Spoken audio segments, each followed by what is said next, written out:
我的这个题目呢，实际上这个沧海桑田，南岳大地的一年一变化，实际上就是我们整个广东省这个介绍一下从这个地质方面，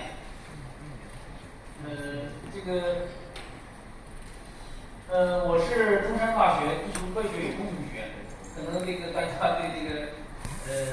地球科学也有所了解啊，但实际上地球科学它是分了很多的门类啊，我们就是传统的就是偏地质啊，我们岩石啊，地质啊，矿产资源啊，石油啊，这些我们相关的。另外，除了这些之外呢，实际上刚才我翻了一下各位同学的地理书啊，也有其他的一些像环境啊，大气啊，实际上我们中山大学地球科学相关的学院有8个啊，地理、大气、环境、海洋啊，海洋工程，土木啊，土木也有一部分是相关的，然后是我们地球科学啊，这是大概。我们这个学院呢，中山大学地球科学与工程学院，就是我们是我们大家可以看到有个100是吧？100，我们是跟中山大学成立啊，1924年当时成立广东大学的时候，我们是作为5个间隙的就是当时建了5个系，其中一个系呢就叫矿物系啊，地理矿物系，当时是放在一起的。然后经过100年啊，101年的一年，发展呢，我们培养了很多的人才啊，包括有一些非常出名的中国科学院院士啊，然后等等啊，我们这个系呢非常有特点，我们主要还是聚焦广东、华南啊、南海这些相关的。另外呢，我们这个系比较有特色的是，我们有广东省的也非常有名的地质博物馆啊，里面有各种各样的宝玉石，药用的石材啊，一些有观赏性的。当然，我们除了主要的还是面向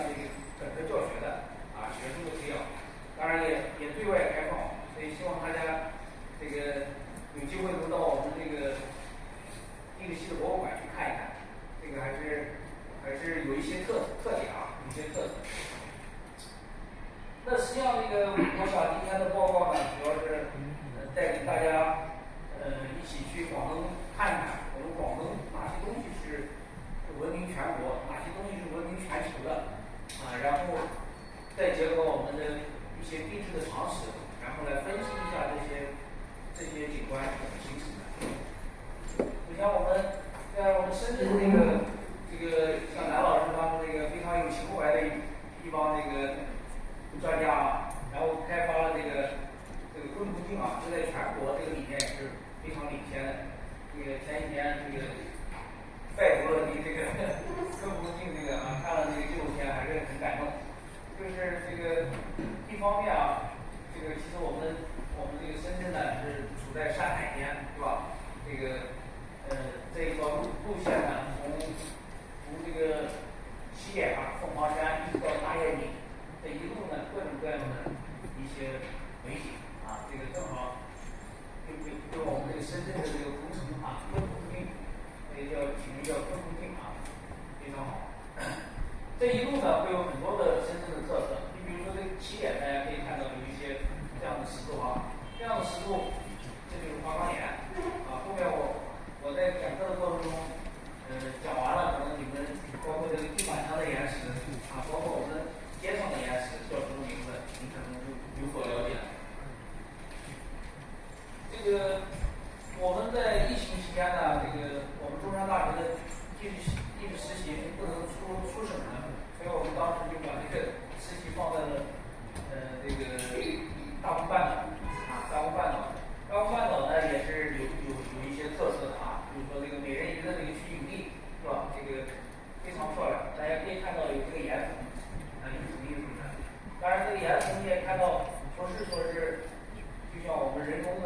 平整的，但是因为受到了一些这个挤压啊。然后除了这种带岩层的这种呢，这是一个洗衣眼啊，洗衣眼。然后呢，这个我们知道这个青羊山的这个强度很大啊，就从山脚爬到山顶，大概可能要7、8个小时啊，中壮年也就5、6个小时。这个垂直攀登的这个深度很大，实际上这就是另外一种岩石，是火山岩，火山喷发的时候喷出来的啊。这个所以像日本的富士山啊，我们这个青羊山呢，就是深圳的地标啊。然后当然这个大自然这个力量是非常非常大的啊。我们这个南方有很厚的这个覆盖层，如果只是在这个野外观察的时候，有时候很难碰到石头，是吧？很多时候我们是找海边的这个海水活湿了之后能够出来的这个湖面啊。这是我们这个到了阳江啊，阳江这儿呢有一个非常好的一个实习基地啊，实习景点。这个有一个非常好的一个景点啊，这个就在海边啊，这就面向南海了。然后我们进来看一下啊，这个湖面上可以看到跟那个国画一样，是吧？这个弯弯曲曲的，这个叫复形变形。然后这个仔细观察的话，其实有这个黑色的，也有白色的，是吧？这就是另外一种岩石，叫变体岩。然后我们看这个非常漂亮啊，这个可以作为这个观赏石来用啊，也是有这个白色的这个显色体啊，有暗色的深色体啊，这是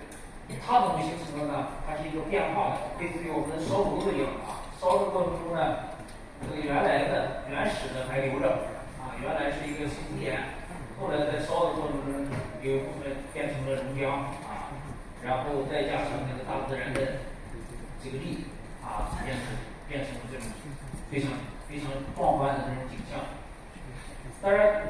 大家可以看到这个颜色，这个就更偏白，是吧？白色的这个就代表它可能烧的更厉害啊，这个熔体更多啊。这是这个啊，我们来看就是这一现象。另外，你也可以看到这个。有一些这个变形啊，变形，看这个屏幕可能更清楚一点啊，这个屏幕，这个为什么会出现这种情况？那需要一个很高的温度、很高的压力，是吧？那这个什么时候能够把我们一个沉积岩石能够烧成这样子？我们地质学家呢有一些方法，我们大概这个地下5公里。这个包括压力、包括温度，就可以实现这个大概这个温度大概要800、900度，800、900度，我们换算成这个深度的话，那就大概是5公里。但是它现在已经出入到了地表，是吧？我们看到了在地表，那就是说从它形成到它现在呈现在我们面前，这个地区还剩了有5公里。5公里是什么概念呢？大家往上5公里了，这是非常大的一个量。但是什么样的一个力量导致了这个地区有5公里的抬升，把5公里以下的东西抬到了地面啊？这是一个情况啊。当然，大家可以看到，这个其实去观察的话非常漂亮。这就是我刚才讲的这个没有烧完的啊，没有熔掉的，还是保留了原来的这个沉积岩的一些特点啊。这也是这里面大家仔细观察的话，还有一些模糊的啊，这个石榴子石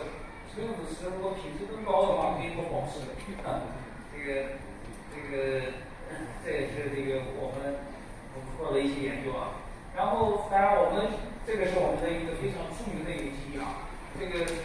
我们广东这个地质现象呢，这个路头比较好的，能够观察的其实不多啊，这也是非常重要的。这个教授呢是澳大利亚放大石大学的一个非常有名的澳大利亚科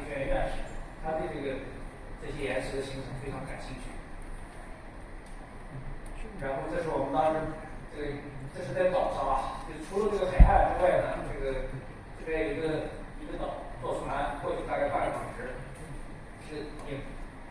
也可以看到啊，什么岛啊？叫清明岛还是什么岛啊？我具体记不太清楚了啊。然后就是说，就是我们整个南海的底啊，南海的海底啊，也是这种颜色，也是这种颜色啊。这是一种。当然，我们为什么讲它是5公里？其实当时我们还是做了一些科研工作啊，包括我们这个按照地质工作的这个程序啊，设计了一些地壳口面，然后从上往下，然后来研究它的叫浅色体跟暗色体之间的这个比例啊，就是一个程度啊。通过这些方法呢，然后来反正它的温度啊，反正它的温度，这个大概就是最高温度大概就是800度左右。当然，这是一个情况啊。另外，我们很多时候修路的时候，或者是采矿、采石的时候，会出现一些剖面，我们也可以看到一些好的现象。这同样也是在阳江，大家看这个剖面上啊，这个更清楚一点啊。你看这个也是有白色的，偏白色的，这个叫花岗岩。但是这个花岗岩里面呢，还有一些黑色的角砾啊，就是包裹着上来的。这是为什么呢？这是因为当岩浆往上起的时候，它会带来了一些更深度的东西。所以总体上来讲，这个深色的物质是更深的，温度更高的啊，在地下更深处的啊。这个浅色的花岗岩就是我们现在的地板啊，地板就是这个花岗岩，这个相对来说是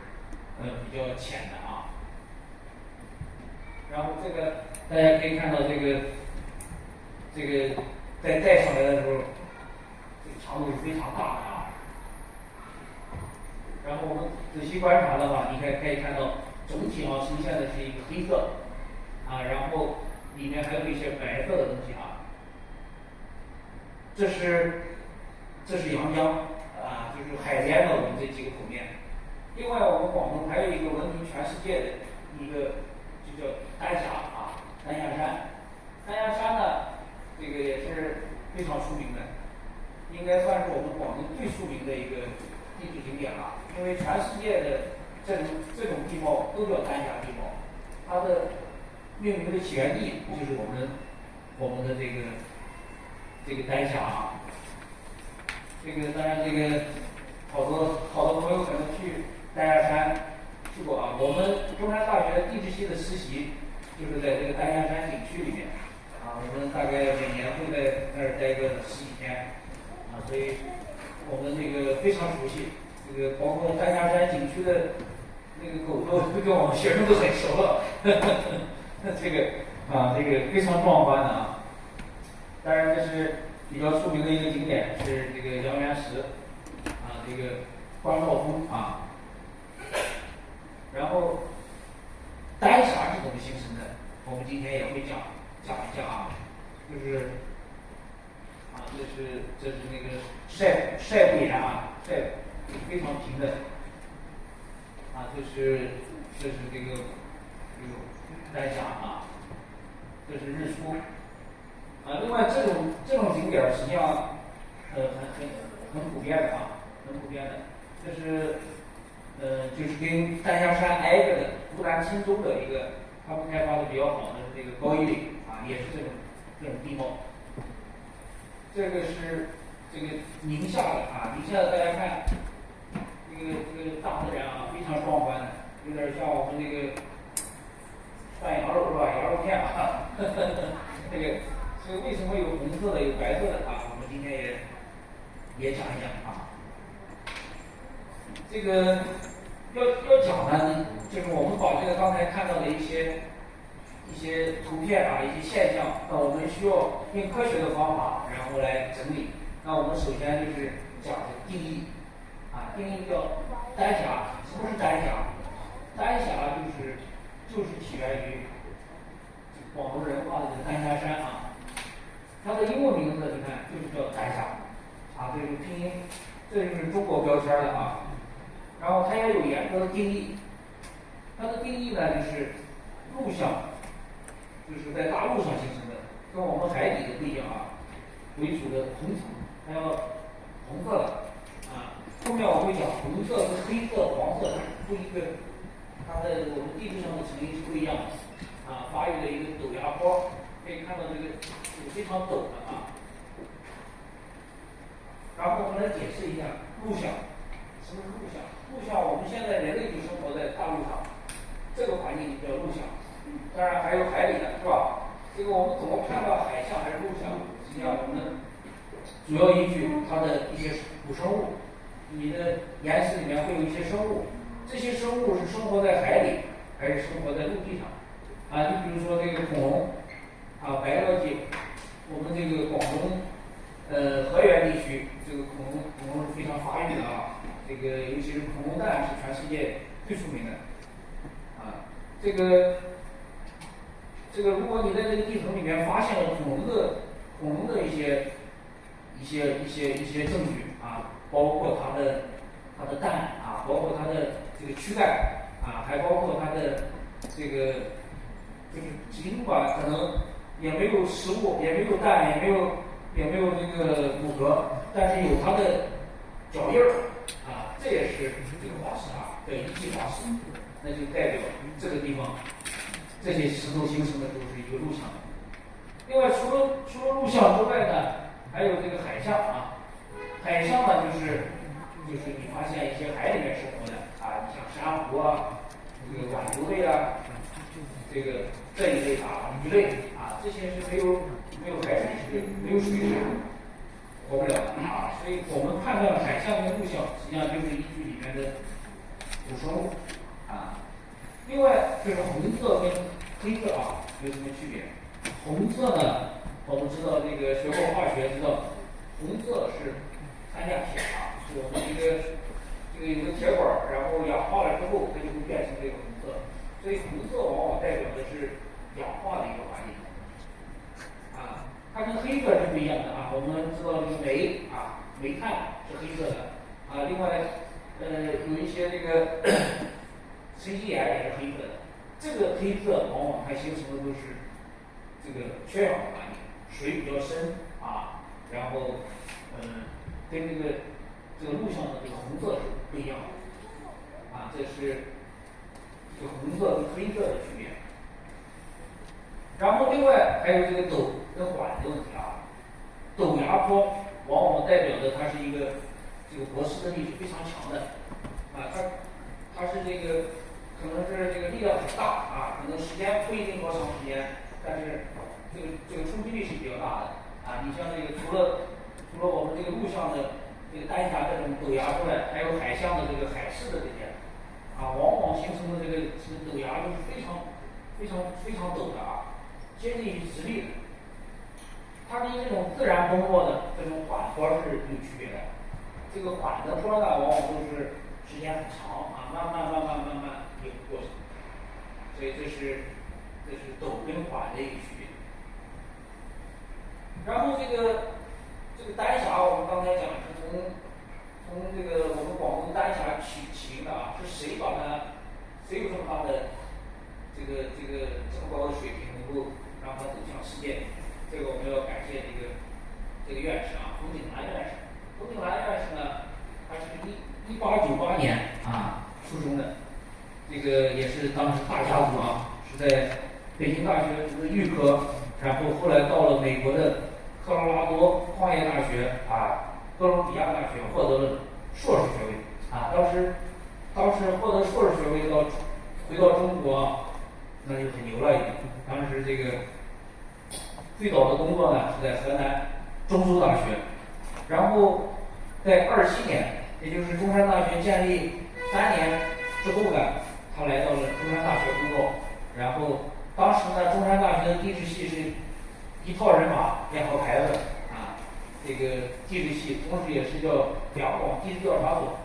所以我们广东的最早的地质调查就是这个阶段开始的啊。然后当然后来这个冯院士呢又到了这个北方去了啊，包括天津大学、清华大学啊，最后这个在52年院系调整的时候，全国的地质学科全部都汇到了某几个这个专业院校啊。当时我们这个中山大学的地质系都全部都划到了这个长沙啊，有一个现在叫中南大学，以前叫中南冶金工业大学啊，中南有色的这个系统。这是他呢，就是我们这些老先生呢，他的这个语文功底古文功底都是非常非常强的啊，都是能写诗的啊，经常看一些然后他就引自啊，当到了这个人化丹霞山的时候，考察看到了这种地貌呢，他就引用了这个曹丕的这首诗啊，丹霞降明月，华星出其间啊。另外，你看1928年他写的这个广东曲江人化始兴南行地质矿产这个报告里面讲，这个深厚坚固相间啊，之块状砂岩与砾岩啊，起司之后，绝崖陡壁，之如人造之坚固，伟岸之堡垒，而不失其微，天造地设也。所以这个他称之为是岭南之奇观啊。当然，最早有记录的啊，科学记录的是我们冯院士。实际上呢，这之后又有几代我们广东的地质人啊，做了很重要的贡献啊，包括我们中山大学的优秀校友啊，陈国达院士当时发表了广东之红色岩系啊，中国东南部红色岩系之划分，然后包括曾兆玄教授啊，黄进教授，还有洪华教授，他们对整个丹霞做了一个更科学的研究啊，然后最后呢，把丹霞能够推向了世界啊，它是世界地质公园，也是世界自然遗产啊。然后当然定义呢，实际上就三个要点啊，是叫顶是非常平的，然后深陡，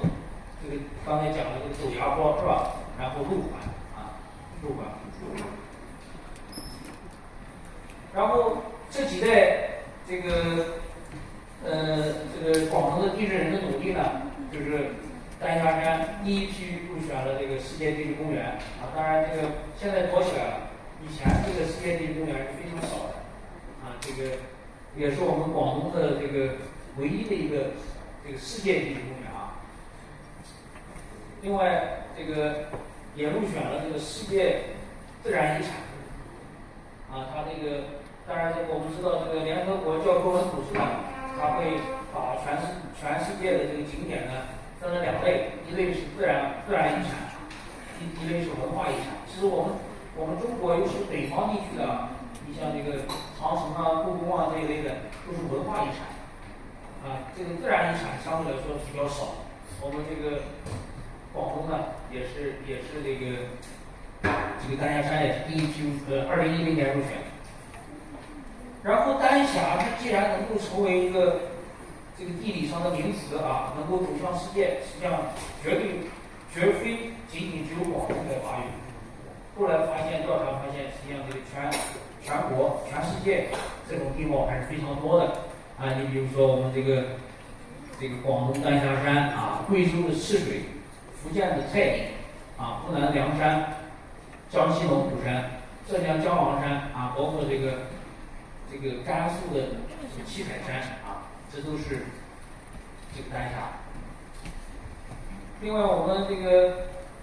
温度的桌面上啊，往往都会出现一张羚羊谷啊，美国羚羊谷的照片。美国羚羊谷的照片呢，也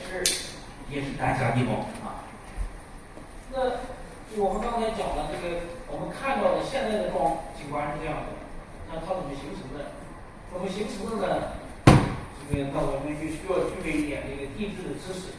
啊。讲地质呢，往往我们都是讲从宇宙开始讲，就是我们知道水晶地火木土是吧？天海冥啊。我们地球呢，是迄今为止唯一有高级生物生存的地方啊。我们现在科技很发达，然后基本上解决了这个去月亮的问题，是吧？这个嫦娥，包括把人送上去，再送下来，然后再取点这个月球上的一些样品。现在这个我们国家啊，这个正在努力的是，先从我们相近的这2颗星开始啊，尤其是金星啊，金星现在国家也布置了这个一些工程，然后准备在2031年啊，要到金星上去采样啊，去采样，就是当然是机器采啊，不是把人送过去。为什么要关注金星呢？金星呢，他们发现实际上这个有可能是有生命曾经存在过啊，大概35亿年前，这个它处在我们地球的这么一个环境啊，然后这个通过一些观察，发现了一些这个疑似于生命的这些痕迹啊，包括水流啊，包括这些。所以呢，这个另外这个火星也是一样的啊，火星这个也是在我们这个计划内的啊，也是这个要去的。那我们讲这个之后，我们要引入一个时间的概念啊。我们现在就是说多少岁，那是1年是吧？1年是大概65天啊，这样来计时的。但是我们地质这个过程呢是非常漫长，所以呢，我们就引入了一个地质年代。地质年代呢，最小的单位就是100万年啊，你1岁就是100万年啊，2岁就是200万年，因为这个时间太长了。我们地球的总体的年龄大概是45.6亿年啊，地球是45.6亿年的时候出现，然后在整个地球的演化过程中呢，实际上这个地球也不是一直是适合生命的生存的。你比如说最早的时候，这个25亿年之后，大气里面才开始有氧气啊，在25亿年之前呢是没有这个生命的啊，往往都是一些低端的低等的这个有机质的东西。真正的这个繁盛呢，实际上这个也是有经历了几次的起伏啊。我们举个例子，这个我们这个煤炭啊，全世界大部分的煤炭都是在这个时间啊，这个石炭纪啊，大概是850多个百万年啊，就是3亿多年前。这个煤炭，我们知道这个有的煤炭的层很厚啊，你如果去这个山西或者是鄂尔多斯，它那个煤层一个矿的煤层能达到几百米，甚至上1公里级的。那当时肯定是跟我们现在不一样的环境。科学家呢就分析当时为什么这个煤都是在这个时间形成的。后来发现呢，这个时间呢，这个空气里面的氧气水平比现在还高，所以这个动物呢、植物呢就特别繁盛，它的这个乔木可以长到几百米高的一个，然后它的这个蜻蜓呢，有点就是那个动物啊，蜻蜓有点像那个直升飞机的那个规模是非常大啊。另外呢，还有一个是很有利的条件，就是它这个当时能够分解物质纤维的这个微生物还没演化出来。也就是说，它这个死亡凋落之后呢，它就会一直堆上来，它不会分解。那现在我们不具备这个条件了。像我们这个红树林，这个树木死亡之后呢，很快就被分解掉了。所以这些有利的条件导致了这些。另外，我们还有一个很重要的概念叫古生物。古生物是曾经在地球上存在过，但是现在不存在了。啊，特定的时期有特定的古生物。我们以前来确定这个你的岩石是什么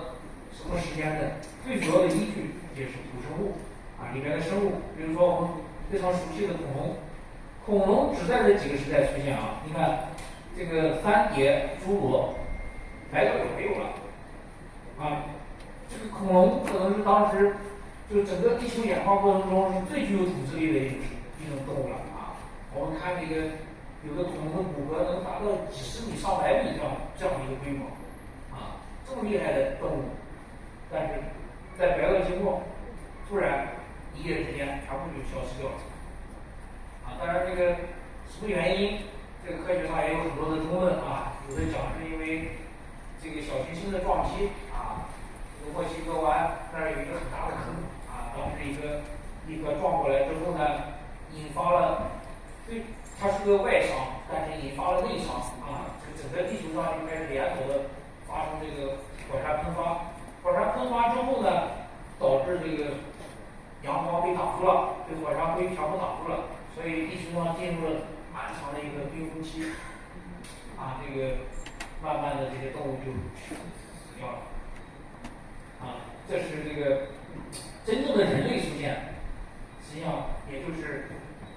如果是一天24小时的话，可能也就快天亮的时候，那一眨眼的功夫啊，这个人类尽管我们现在是文明很发达，但实际上呢，在整个地球演化的这个过程中，那就是一个非常非常的小的点，啊，这是这个时间的概念。另外，我们还要了解这个地球的成分啊，就我们刚才讲了，地球上有3种岩石组成啊，三块石头啊，有这个岩浆岩是吧？有这个沉积岩，有这个变质岩。然后呢，我们这个学化学的元素周期表都是天然，就是我们以前啊，大部分这个元素呢都是这个天然形成的，都是在我们地球上能够发现的啊。这个当然后来这个科技在发展啊，慢慢的制造出了一些人工的一些元素啊。然后呢，这些岩石呢，慢慢的就形成了我们叫里三层外三层啊。这个地球是里三层呢，就是这个地核、地幔啊、地壳，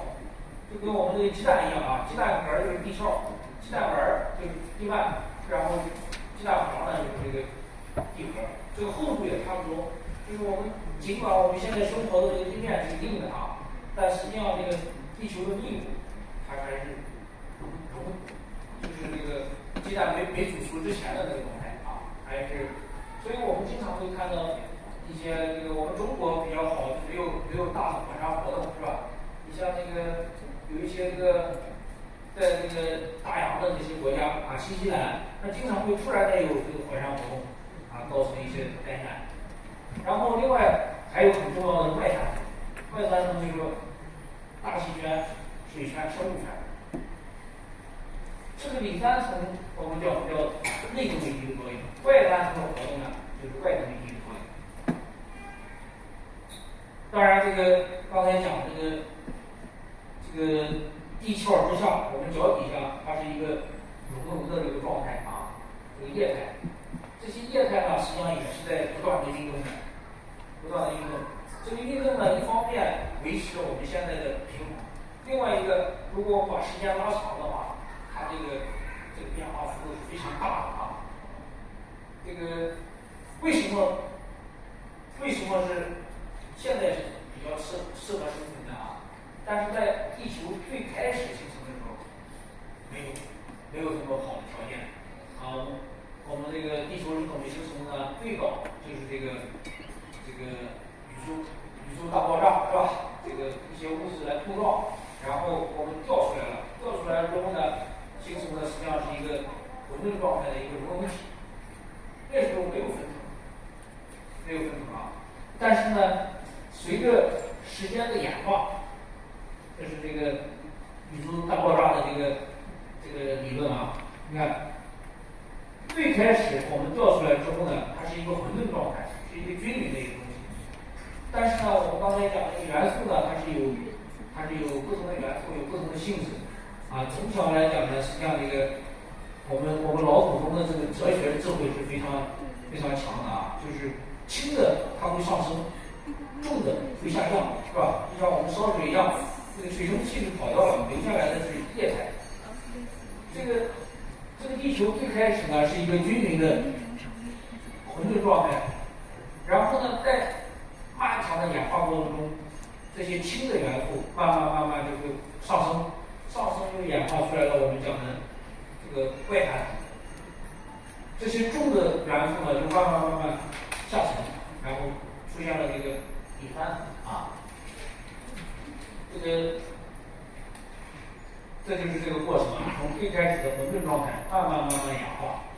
这个演化出这个适合人生存的。那我们举个最简单的，就是更形象一点的，就是最开始这个46亿年前呢，大概是这样的。然后呢，刚开始当然先出来这个重的下降啊，所以这个地核呢，它的主要成分是这些重的元素，铁、镍和金啊。然后我们这个地壳就是我们这个花岗岩，它是一个钙、钾为主的这样一个氢的元素，然后再继续演化就出来了。你看，所以为什么我们要觉得这个月球的研究很重要？月球实际上就是当时这个地球这个掉出来的一块肉啊，它们两个是这个本身是一个体系的，然后月球掉出来之后呢，它就死亡了，所以它记录的是当时掉出来的时候那个地球的状态，然后又过去了这么多年啊，这么长的时间，然后地球就开始慢慢的分化，重的就到了地核，然后轻的就出来了大气、海洋啊，这个演化过程。当然，这个我们知道，现在地球上大概70%的面积是海洋，是吧？30%的是陆地，但是在整个地球演化的这个过程中呢，是不是这个比例有没有变化？这个变化是非常大的啊！就是总体上来讲，这个我们把这个一些地幔的物质，然后上升的过程，然后变成了这个硬的地壳物质，这个过程叫增生啊，就像我们讲这个增生一样的，就是这个增生那个增生是吧？就是这个地壳指的是地壳在不断的长大。整个46亿年呢，实际上这个大陆是不断的长大的啊，所以我们可以预测啊，再过多少年，是不是我们整个地球就变成了都增生成了陆壳了啊？海洋可能会消失啊，这是这个过程啊。另外就是我们刚才讲了三块石头是吧？实际上大概在200年前，地质学家的争论呢，这个是非常大的。当时有2派，一派呢叫火层学说，因为他看到了火山喷发，然后冷凝，慢慢变成了岩石，所以他就认为这个岩石呢就是火成的。当然，又有一类呢可以看到河流搬运，然后固结成岩，所以它叫水层。到底是火层还是水层？这个门派很重要的，争论了好多年。最后呢，就是通过争论，我们慢慢的把这个体系建立起来了。实际上都有的岩石是通过这个表层过程形成的啊，你比如说这个玄武岩啊，玄武岩就是那种黑色的带着气孔的啊，这种为什么带着气孔呢？因为它是火山喷发出来的。火山喷发的时候，它会带着一些挥发分、一些气体啊、一些硫化氢这一类的东西。所以呢，这些气体跑掉之后呢，我们能看到气孔。我们判断它是这个火山喷发的产物，实际上依据就是这个气孔，这个气孔啊。另外，这个玄武岩它的成分发黑啊，是黑色的，铁、镁为主的，它是起源于深度比较深的啊，往往是下地壳甚至地幔那个时候出来的。但是呢，还有一类就是花岗岩，你看跟我们这个地板上这个差不多啊，这个花岗岩。花岗岩呢，往往都是这种白色的啊，然后肉红色的啊，这个肉红色的呢就是含钾比较多啊，白色的呢就是含钠比较多。这一类岩石你可以看到没有气孔，它是怎么形成的？它在这个岩浆侵入到地壳的时候呢，没有喷出来，就在地下慢慢的回流。冷凝的这个过程中呢，这些矿物就发生了分异啊，总体上的分异是先出来这种黑色的矿物啊，我们有一个这个分异的序列，然后越白色的，像石英这种白的这种最晚的一些烧。这是我的原浆眼啊。另外还有一种就是这个沉积眼，沉积眼的看法也很简单，就是这种沉积的纹层啊，这种纹层，这种纹层呢，很多时候如果是以心形成的，它一般都是水平的，是吧？但是我们很多时候看到可能不一定是水平的，它是发生了倾斜，那这个变化呢，就告诉了我们一些这个地球上的一些运动啊，包括我们刚才讲的这个黑色的啊，代表的是一个缺氧的还原性的环境，这个过程也可以形成岩石啊。这是第二类叫沉积岩啊，主要是以水为单一介质的。另外，除了这个之外呢，我们可以看到，就像刚才杨家的图片上，可以看到一些岩石明显是受到了很强的力，是吧？受到了热，受到了一些改造，受到了一些变化。那这种岩石呢，我们就变成岩啊。另外一个，这三种岩石在地球的长期演化的过程中是可以相互转换的。啊，举个例子，你这个火山喷发喷出来的火山岩。然后在长期的这个风化活蚀的过程中，被河流搬运在某个地方，它就变成了沉积岩，是吧？沉积岩呢，又通过这个俯冲，这个传送带啊，俯冲，然后到了地球的深部，然后又重新流喷出来。所以这三种岩石呢是相互转换的，啊，不断的这个转换的过程。这个446亿年的历史啊，很多是超乎我们想象的。这个我们这个华南在全世界非常出名的一个地方啊，就是这个无论是地质啊，还是地理，还是一些气候自然景观啊，如果我们再放大点视域啊，这个北23度左右啊，23度、24度这个范围，大家如果来看这条线的话。全世界大部分地区都是干旱地区，都是沙漠干旱的这一类地区。但是为什么我们这个地方岭南啊南岭，这是一个这个潮湿、这个炎热的环境，这就是跟我们的这个独特的位置有关啊。包括这个我们知道我们的西边是青藏高原，是吧？珠穆朗玛峰，它把一部分这个从海上来的气体给挡住了。另外还有一个很重要的因素，是因为我们南岭是一个东西向的一个冷体啊。尽管南岭不高啊，大概就是最高的也就是1000多米啊，1000多海拔，但是它也把南边的这个水汽挡住了。所以这个两个方向就把这个水给堵住了之后呢，我们这儿就变成了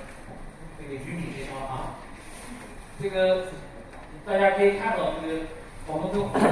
南岭就是分割了这个湖南、江西跟广东啊。这个南岭两侧的这个动物、植物都有很大的差别啊，包括这个我们这个人的一些生活的习性啊，一些传统都是不一样的。所以南岭也是一个地理上非常重要的一个分割带啊。这是，当然我们这个南岭最大的特点呢是花岗岩很多，这个包括我们深圳我们如果看深圳的地质图，大部分都是花岗岩，所以花岗岩的好处呢是非常稳定，特别稳定，啊，这个不会发生这个地震，这是花岗岩的好处啊。包括我们中山大学地质科学学院在珠海，我们当时也参与了珠海校区的建设，往下打1米。全部都是花岗岩，这个就相当于铁板一块，扎扎实实的，不会沉降，也不会这些地质灾害啊。这个花岗岩的特点呢就是稳定啊。另外一个呢，这个什么时候形成的？我们这么多的花岗岩、火山岩啊，它不是一次一下就形成的，它是有几个空隙啊。你看，最早的有400多个百万年，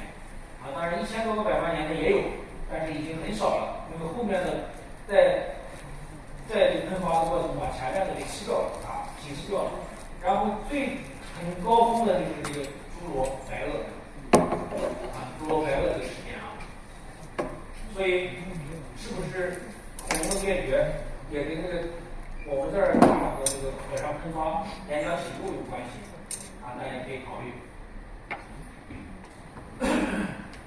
然后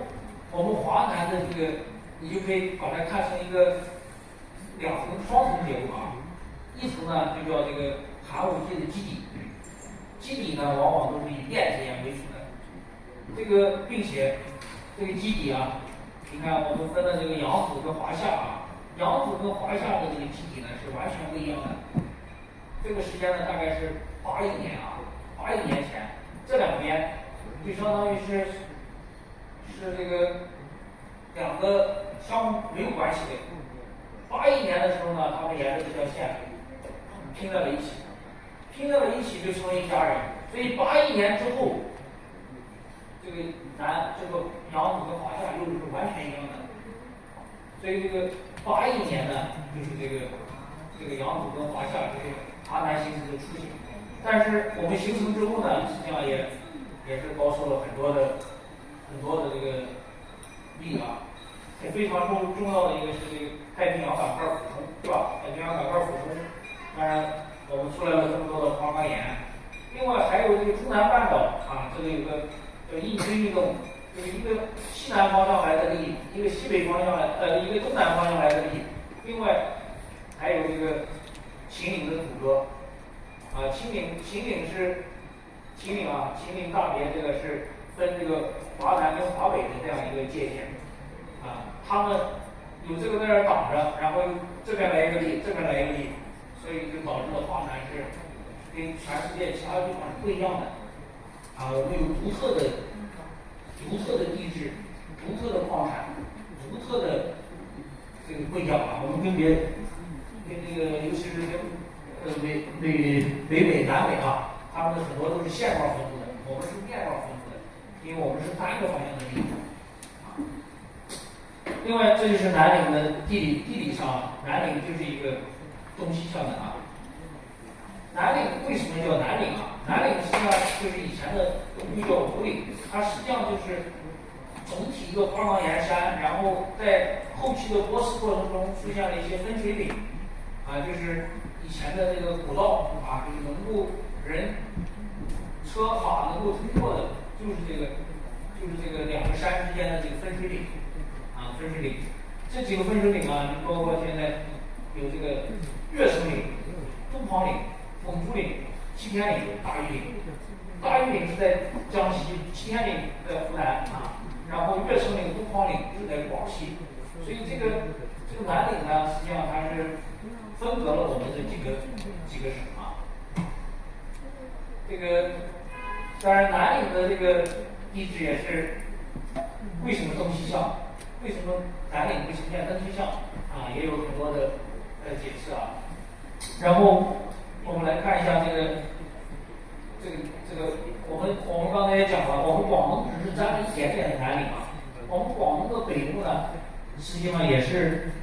3山加2盆啊，就像那个中国地理图上那个新疆一样，是吧？那个昆仑、天山、阿勒泰山，然后分割了这个。我们这边也是啊，这个是3个岩体啊，佛冈岩体，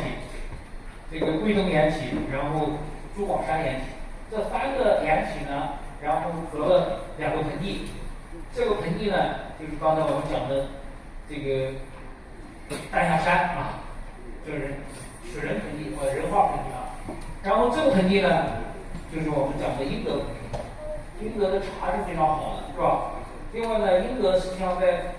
民国的时候就开始开发这个硫酸，它这里面有非常丰富的硫啊，因为英德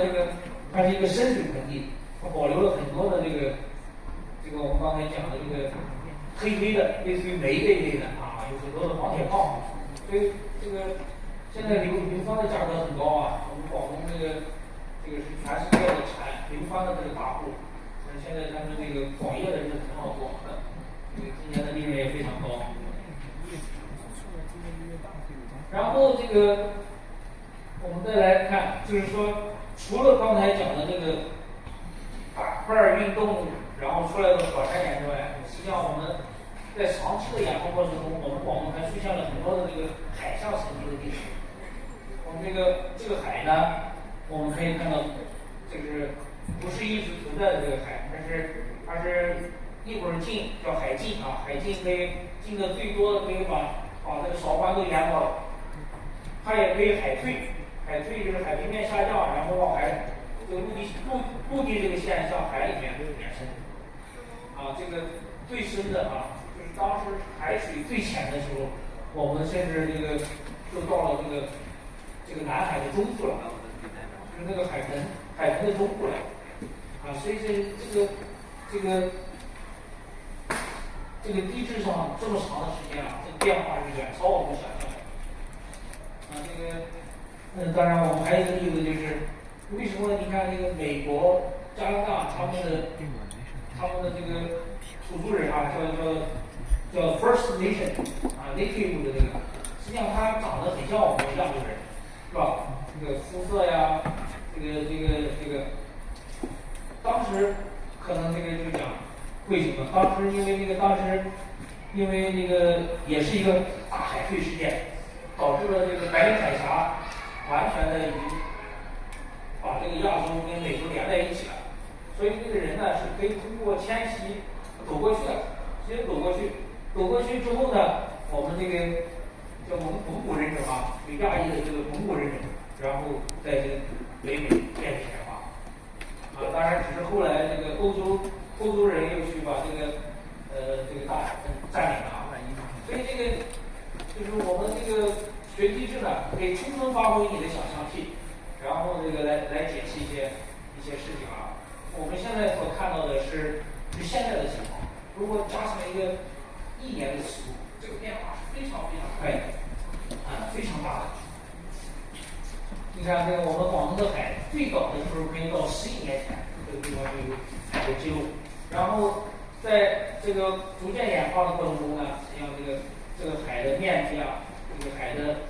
这个分布啊，也是在不停的变化的啊。然后我们举个例子，就是大概在4亿年前，广东长得什么样子？大家可以看到这个就是我们这个韶关那时候还是海啊。我们凭什么恢复这样恢复？实际上我们就是基于这个地图的分布，我们发现这个4亿年前的这个海象沉积呢，它是这样一个分布的形式啊，就是这个蓝色的这样分布的。那我们通过地质上的这个工作方法解析，那我们发现，当时阿南大陆实际上就是孤零零的几个岛啊，就像这个上川岛、下川岛啊，像孤零零的几个岛，然后漫长的沉积啊。当然，这个刚才讲的这个就是广东的海啊，实际上我们再聚焦一点，就是我们深圳为什么有这么多的花岗岩、火山岩，并且主体都是啊，我们深圳大概90%的这个地质都是花岗岩跟火山岩，它怎么形成的？啊，刚才也讲了，它是火成的，是吧？它需要一个很高温度的一个熔浆，很高温度的熔浆是怎么出来的？就是有一个叫俯冲带，啊，就是洋鞘俯冲到陆鞘的过程中呢，因为这个力很大啊，然后这个温度很高，所以这个很多时候就能喷发出这个火山来啊。刚才也讲了，玄武岩这一类的它是有气孔的啊，把底下的这个挥发分带到山上来啊。我们青羊山就是这样形成的，它就是太平洋从东南方向，然后来俯冲，然后导致它形成的这样一个隆起的一个山脉啊。当然，这个我们实际上专门做火山研究的这些专家呢，也通过这种山的成分、山的这个形状啊，来推测、来研究它这个岩浆在地下是怎么一个演化。最重要的目的还是要预测啊，你不能这个毫无征兆的突然间火山爆发了啊。这个在人类历史上是有很多次这样的情况啊。这个意大利的这个当时保留下来的，包括包括那个新西兰这个一个旅游景点是吧？大家还在旅游呢，突然间那个火山爆发了啊，造成了还有一些人员的伤亡。另外呢，刚才我们也讲了，实际上这个它不是一下就出来的，它是很多次作用啊，它这个俯冲啊是多次的啊，不停的在转向，深度不断的在调整，所以导致我们看到的这个火山，它不是一种石头组成的，它有可能是几种岩石组成的，每一种岩石呢，或者是岩石组合呢，记录的是不同的喷发的这个情况啊。这个当然这个过程的好处呢，就可以有矿啊，我们这个感兴趣的这个黄金啊，这个一些我们需要的急需的一些关键的一些材料，其实都是这些过程中形成的啊。这个包括这个金矿啊，包括这个一些高新产业需要的啊，锂矿啊、锂电池等等这些啊。当然前面我们也讲了，就是深圳的火山也不是只有一块岩石组成的，一种岩石组成的，它很多种啊，不同的位置有不同的。你看，有的表现出的是这种气孔特别发育的，是吧？有的又是这个密度非常细的啊，没有气孔啊。有的这个成分上，你看有的是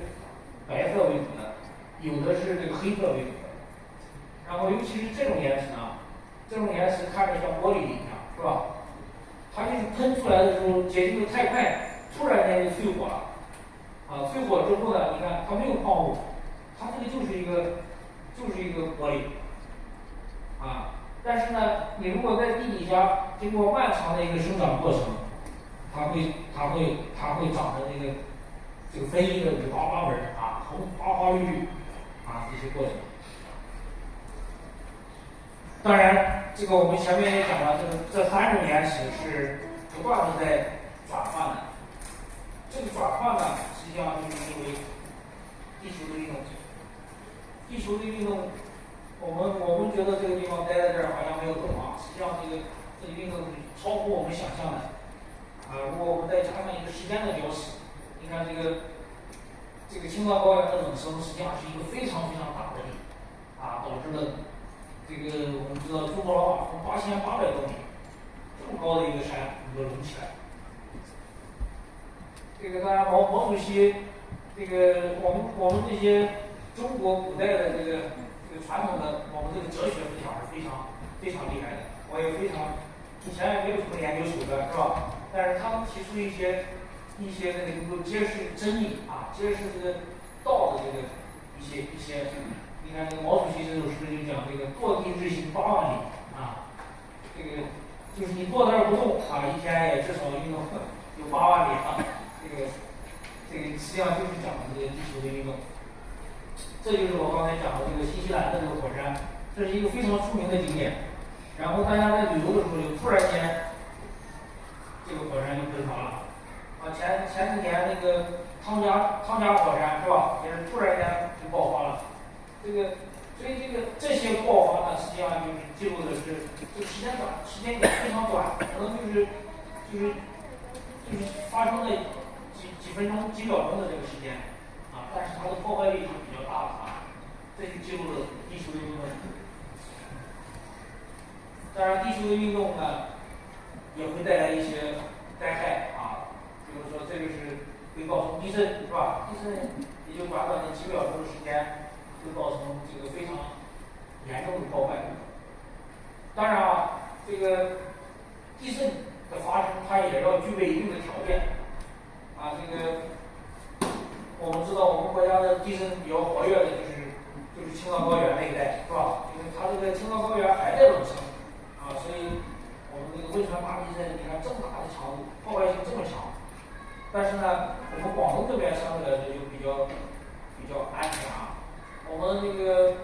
现在也，你听这个预报，可能有时候也会有一些地震啊，但是它只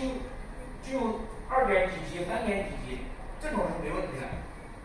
这种是可能你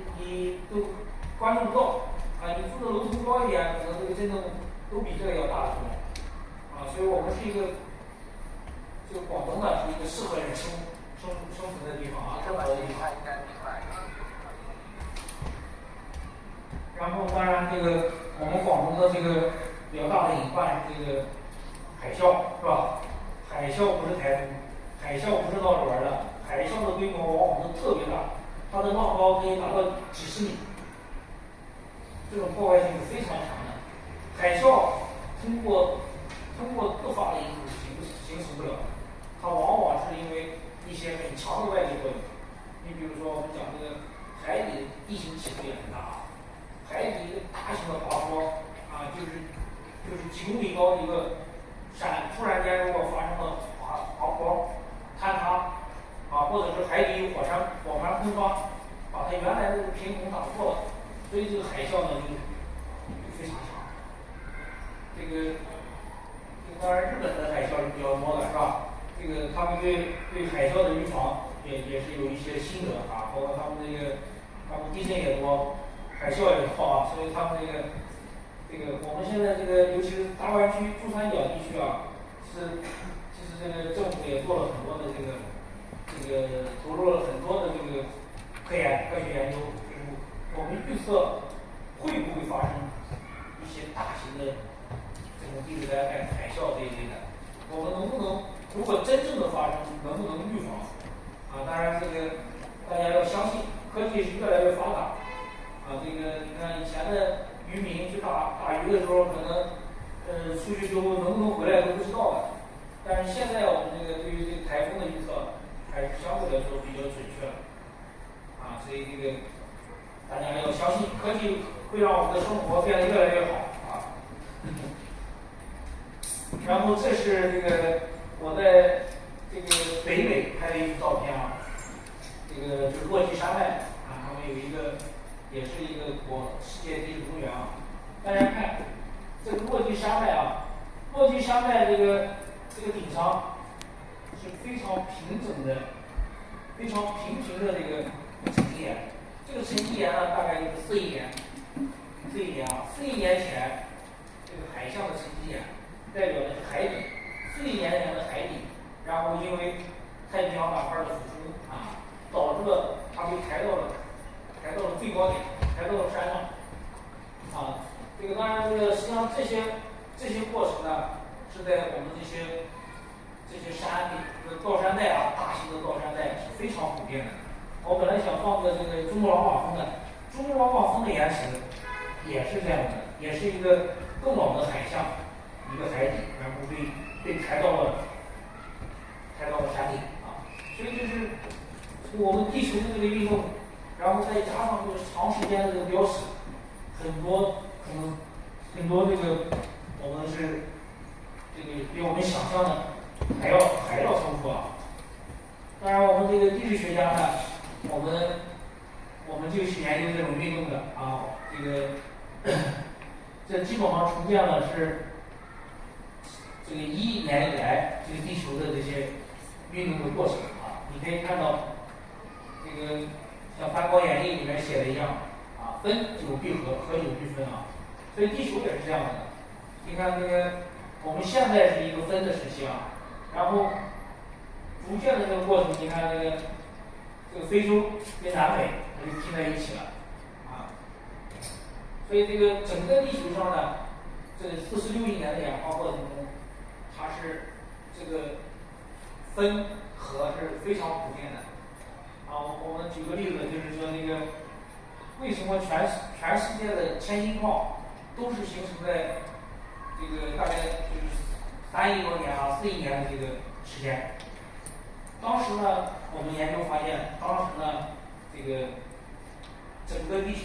拼在一起了啊，4亿年的时候，然后呢正好又飘到了赤道，呢，然后就创造了一个干旱的条件啊。所以这种内力推动着外力，然后又驱动了形成，所以全世界的都是这个时间形成的啊，千斤矿。所以呢，地球也是一个非常微妙的、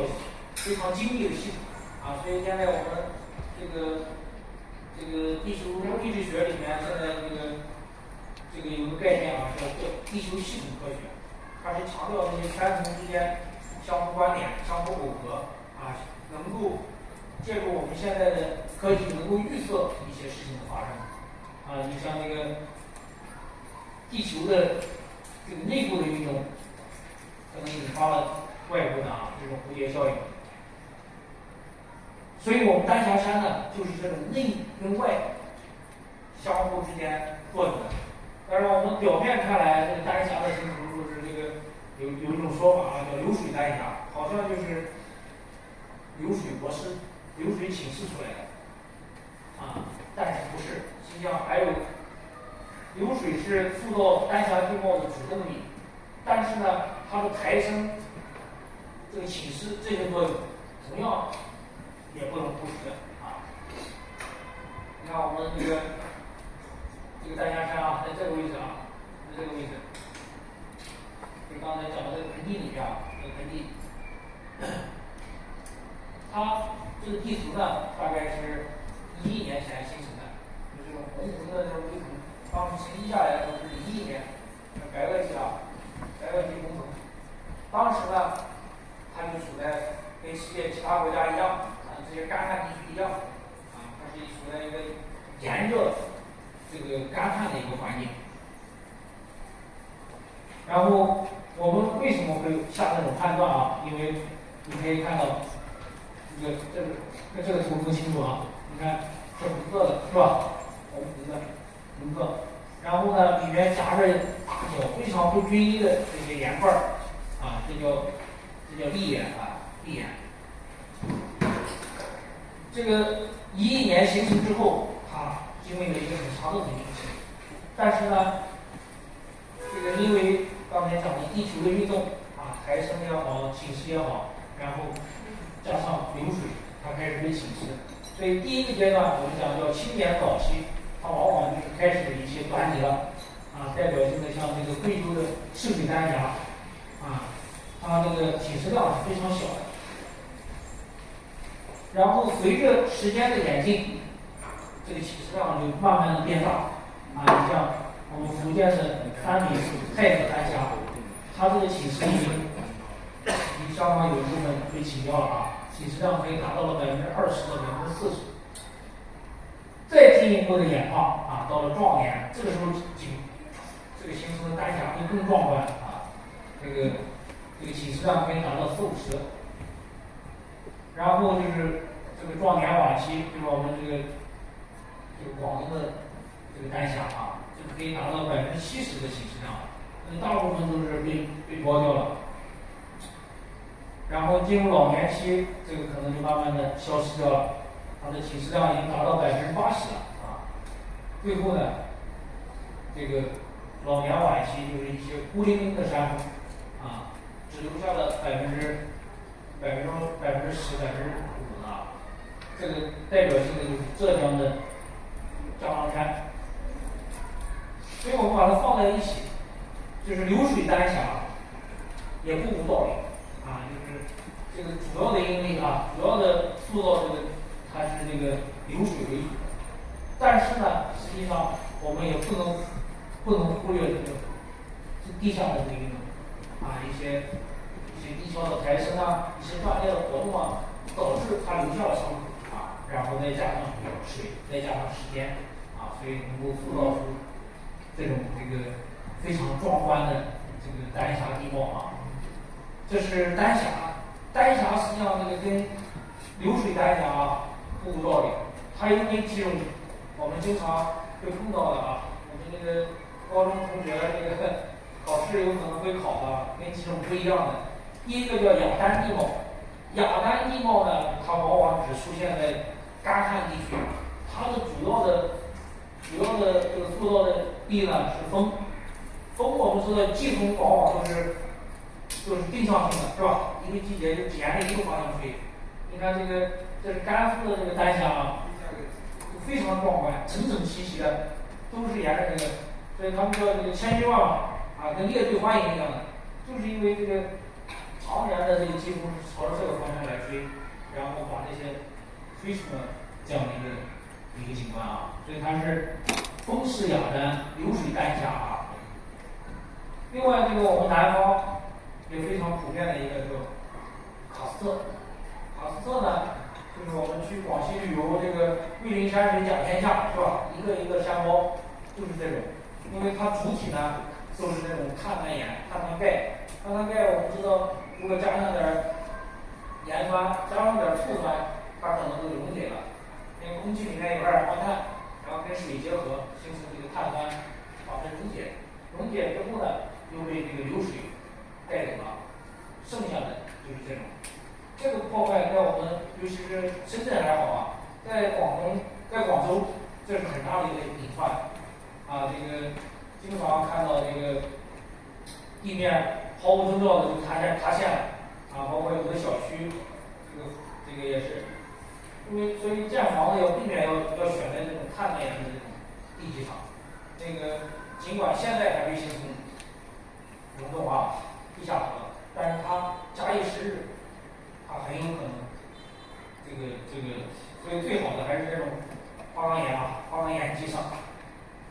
另外最后一种呢，就是这个海刺。我们深圳是有这个条件的啊，这是这个澳大利亚的啊，这个叫12铜人啊，它是整整齐齐的，你看也是一个海显示出来的这个豆芽啊，是这样。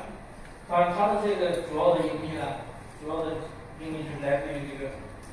海水啊，海水的关系。好吧，今天的报告就讲到这儿，谢谢大家。